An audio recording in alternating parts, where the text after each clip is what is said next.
জামালপুরের বকশীগঞ্জে সাংবাদিক নাদিম হত্যা মামলার প্রধান আসামি বাবুর বিচারের দাবিতে মানববন্ধন কর্মসূচি অনুষ্ঠিত হয়েছে। বুধবার দুপুরে উপজেলার সাধুপাড়া ইউনিয়ন পরিষদের সামনে সর্বস্তরের জনসাধারণের ব্যানারে এই মানববন্ধনের আয়োজন করা হয়। এর আগে বিক্ষোভ মিছিল করে বিক্ষুব্ধরা।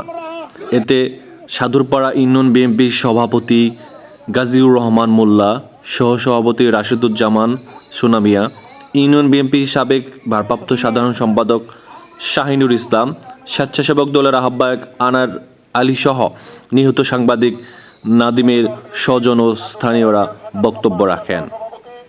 এ সময় বক্তারা জানান, সাংবাদিক নাদিম হত্যার প্রধান আসামি মাহমুদ আল হাসান বাবু সাধুরপাড়া ইউনিয়ন আওয়ামী লীগের সাধারণ সম্পাদক পদে রয়েছেন। আওয়ামী লীগ সরকারের সময় বাবুর চাঁদাবাজি, সালিসি বাণিজ্য, নিয়োগ বাণিজ্য ও অন্যায় অত্যাচারের জন্য অতিষ্ঠ থাকত পুরো ইউনিয়নবাসী। গত 5 আগস্ট হাসিনা সরকার পতনের পর তার বিরুদ্ধে 2টি নাশকতার মামলা হলেও তাকে গ্রেপ্তার করছে না পুলিশ।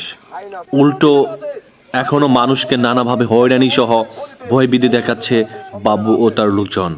তাই অতি দ্রুত বাবুকে গ্রেপ্তার করে বিচারের সম্মুখীন করার দাবি জানান বক্তারা। অন্যথায় কঠোর আন্দোলনে যাবার হুঁশিয়ারি দেন তারা। উল্লেখ্য, 2023 সালের 14 জুন রাতে সাংবাদিকতার কাজ শেষে বাড়ি ফেরার পথে বকশীগঞ্জের পাঠাডি এলাকায় বাবু চেয়ারম্যানের নেতৃত্বে সাংবাদিক গোলাম রাব্বানী নাদিমের ওপর হামলা করে দুর্বৃত্তরা।